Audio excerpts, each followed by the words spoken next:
Hey, Hillside. Well, I trust you had a very Merry Christmas, and now we are approaching New Year's. Now, I've never been a New Year's resolution person, and I'm not going to get into all the reasons why I think they're kind of silly and all of that. But I was thinking that there's a message here. So I started researching, I started researching some statistics on New Year's resolutions because you hear about, people always set them and then they break them like right away. And as a gym person, I always laugh. We always kind of joke about, after New Year's, like the gym gets fuller and then you give it a few weeks and it thins out and eventually it gets back to like kind of the normal busyness. But it's kind of frustrating in those first couple weeks really fighting for equipment. And you're like, man, I want these people to keep their resolutions because it's good to be, healthy. I want them to reach their goals, but also like it'd be nice to have less people in here. But I was looking it up and I saw some things where in 2016 they did a study and at the end of the year it said only 9% of people felt that they were successful in keeping their resolutions. And in an earlier study they said at the beginning, which is kind of funny, only 52% of people at the beginning were even confident that they would succeed. So almost half the people from the get-go weren't confident in their success. And so, of course, only 9% are going to feel successful by the end if most of them are starting out set up for failure. And they also had some data on some of the reasons for failure. Maybe they said they set unrealistic goals, or some of them just didn't track their progress, or, a quarter of people said they just forgot. They forgot about their resolutions. And I was thinking about this, people, a lot of times I think part of the reasons they fail at these is they try to do them of their own. It's just willpower, sheer willpower, trying to go out there. They don't necessarily sometimes people have a plan, sometimes they don't, or they don't have, any way of staying accountable and that they forget or they don't track it, somebody to remind them or keep them accountable to it, like a partner, a buddy, whatever. But they often fail because you try to do it out of your own power.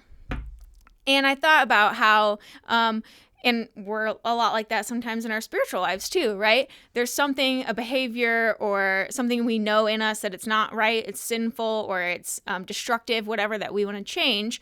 And we set out to, okay, I'm going to stop, doing this. I'm going to stop lying. I'm going to stop being just negative. I'm going to be joyful, or I'm not going to be rude. I'm not going to gossip. I don't know, whatever it is, right? And you set out like, I'm going to quit this thing, this behavior, and an hour later you hear yourself saying something and you're like, oh no, that wasn't right.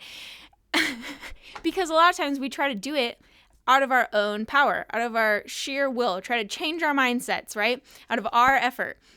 Even though our motivation might be right, we're trying to become more like God and not sin.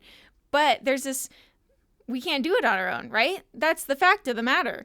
Is if you're going out of your own willpower, you are going to fail.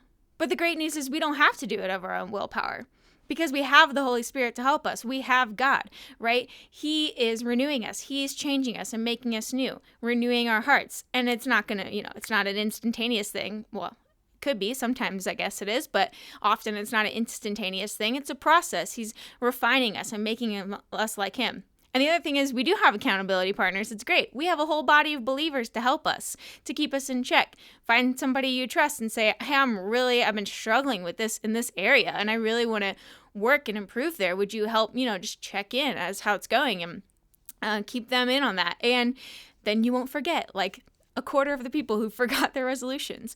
And also in your prayer life, asking God to remind you and help you and work on these things with you. And the great news is, unlike people who fail to meet their resolution because they said they set unrealistic goals, nothing is impossible with God. So whatever your goal of getting rid of a sin in your life, it's not impossible. With him, all things are possible. So go out, maybe instead of, I'm not going to say don't set New Year's. If you want to set New Year's resolutions that are, non-spiritual, whatever, go for it. More power to you. But maybe think about some of these things and how you prepare for them. But also go out and set resolutions, in your spiritual life. And they don't have to be at the New Year. You can set them anytime. Anytime you think of them, you want to notice something, you want to make a change, do it. And do it not out of your own power, but through the power of the Holy Spirit and with the body of believers that you have around you. That's all I got for you today. We'll see you next time, Hillside.